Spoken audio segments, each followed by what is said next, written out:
2 तास वेटिंगवर आहे. बोलतात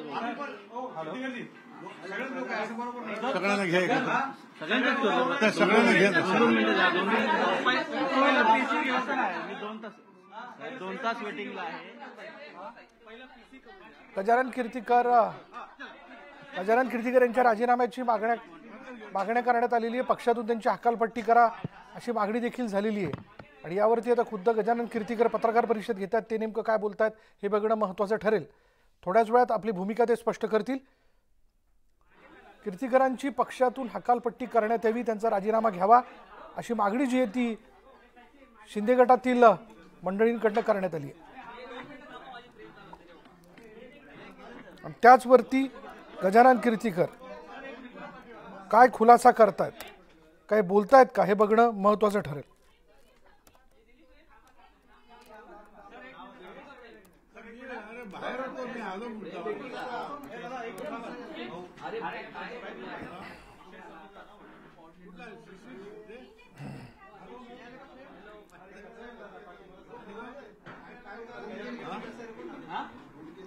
नुकताच गजानन कीर्तीकर यांचे सुपुत्र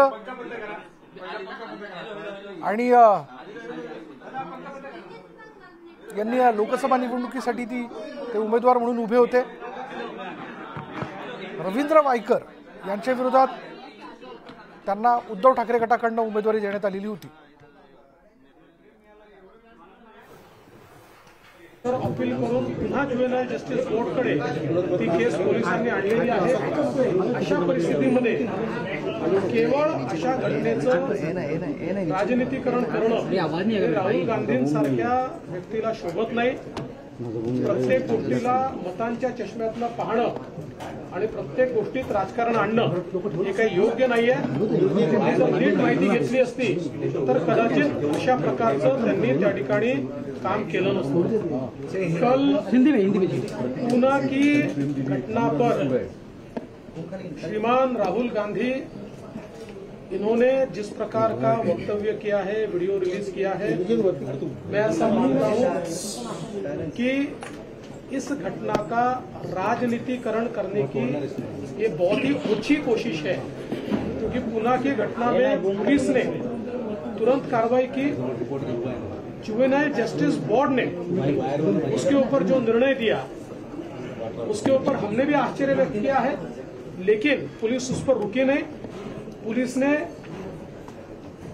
वापिस उस पर अपील दाखिल की और ऊपर के न्यायालय ने उसका कॉग्निजेंस लेकर वापिस एक review petition juvenile justice board के सामने चल रही है.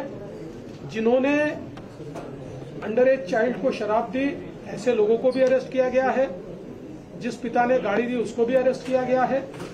तो मुझे लगता है कि पुलिस की तरफ से पूरी कार्रवाई हुई, लेकिन हर चीज में वोटों की राजनीति को लाने का जो प्रयास राहुल गांधी करते हैं, मुझे लगता है कि ये बहुत गलत है. और उन्होंने इस घटना का जो राजनीतिकरण किया है, मैं उसकी भर्त्सना करता हूं. लोकांचा मेळावा झाला. समन्वय समितीची मुख्यमंत्र्यांच्या उपस्थितीत फार मोठी सभा झाली. सगळ्यांना मी उपस्थित होतो. आता हे सगळं झाल्यानंतर मला कोल्हापूर, नाशिक अशा तऱ्हेचे त्या ठिकाणी जाऊन शिवसेना उमेदवारांसाठी प्रचारासाठी पाठवलं. तिथे जाऊन आलो. पुन्हा आलो. आल्यानंतर तिथे काय कुठे प्रश्न नव्हता त्यांच्या विरोधात, माझ्या पक्षाच्या पदाधिकाऱ्यांच्या विरोधात. आता माझ्याकडून किंवा माझ्या पत्नीच्याकडून, पत्नी म्हणजे एक घरगुती अशा तऱ्हेचं तिचं हे आहे, राजकारणाशी काय संबंध नाही. तिला विचारलं. तिने भाबडेपणाने त्या काही गोष्टी सांगितल्या. त्याचा गैरसमज पसरवला गेला, विपर्यास केला गेला मीडियामधून. कळलं की नाही. फार मोठा त्रासदायक म्हणजे आम्हाला फार मानसिक त्रास होतोय असा. पण असंही म्हणाल मी त्यावेळेला की बा असा प्रसंग जो आहे राजकीय जीवनामध्ये, कोणाच्या राजकीय जीवनामध्ये येऊ नये. कारण मी एका पक्षाशी निष्ठेने काम करतो. त्या पक्षाच्या विरोधात माझा मुलगा उमेदवार म्हणून आहे. कळले की नाही. तर माझ्यावरती हा जो प्रसंग आलेला आहे आणि पुन्हा कुटुंबाचा विषय जो काही पत्नीने सांगितला किंवा खरी गोष्ट आहे की ज्यावेळेला मी प्रवेश घेतला 1.5 वर्षापूर्वी तेव्हा अमोलपासून सर्वजण सांगत होते की तुम्ही पक्ष सोडू नका, इथेच राहा. आणि त्यांचं मत मांडलं, मी काय ऐकलं नाही आणि मी गेलो. आता मी गेलो त्याची कारणं देखील मी अनेक वेळेला सांगितली. का ईडीचं कारण नाही का खोक्याचं कारण नाही. मला ज्या पद्धतीने एकनाथ शिंदेनी उठाव केला, संपूर्ण जीव धोक्यात घातला, 40 आमदारांना एकत्र आणलं, शिवसेनेचा विचार जो आहे हाच घेऊन आम्ही पुढे जात आहोत. हिंदुत्व, राष्ट्रीयत्व, आक्रमकता, गोरगरीब पददलितांना बळ देऊन त्यांना मदत करणं आणि आमचा जो पक्ष आहे जो आमच्या मनात कोरलेला आहे तो कुठेतरी भलतीकडे भरकटच चाललेला होता आणि ते भविष्यामध्ये तो प्रवास धोकादायक होता.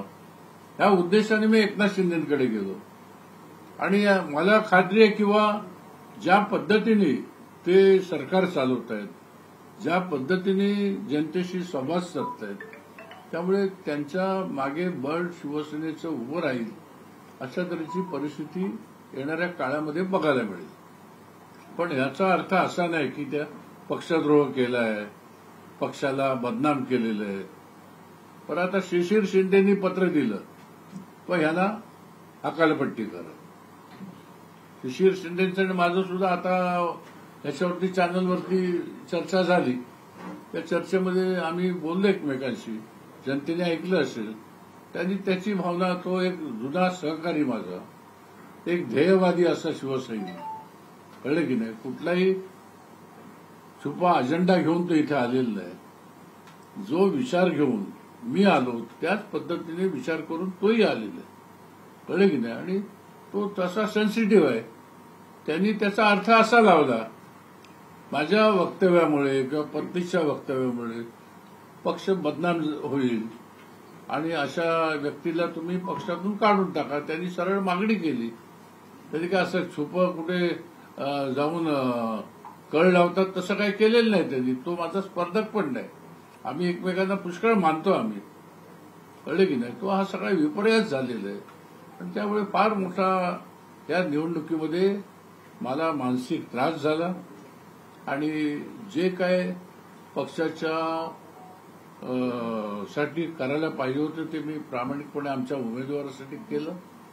आणि एवढं सगळं करून झाल्यानंतर आज तुमच्या माध्यमातून पुन्हा मी महाराष्ट्राच्या जनतेला सांगू इच्छितो की ज्या पद्धतीने एकनाथ शिंदे यांनी जी शिवसेना उभी केलेली आहे, या शिवसेनेत मी स्वतःच्या मर्जीने एक ठराविक उद्दिष्ट घेऊन मी आलेलो आहे आणि ही शिवसेना आणखीन बळकट कशी होईल, संघटनात्मक ताकदवान कशी होईल, याच्यावरती मी त्यांना माझं उर्वरित आयुष्य जे आहे तोपर्यंत मी साथ देणार आहे.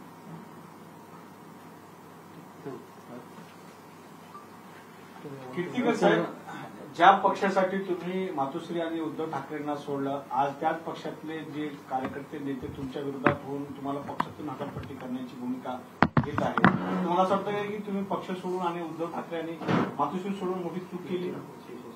नाही, मी चूक नाही केलेली. मातोश्री जी सोडली ती विचारपूर्वक सोडली. मी विचार कुठला तो सांगितला मी मगाशी. मला काय मातोश्रीकडून काय मिळवायचं आयुष्यात आणि एकनाथ शिंदेकडून काय मिळवायचं असं काही नाही राहिलेलं, पण विचारपूर्वक सोडलेली आहे मी. आणि हकालपट्टी करा म्हणून मागणी केलेली आहे, पत्र दिलेलं आहे.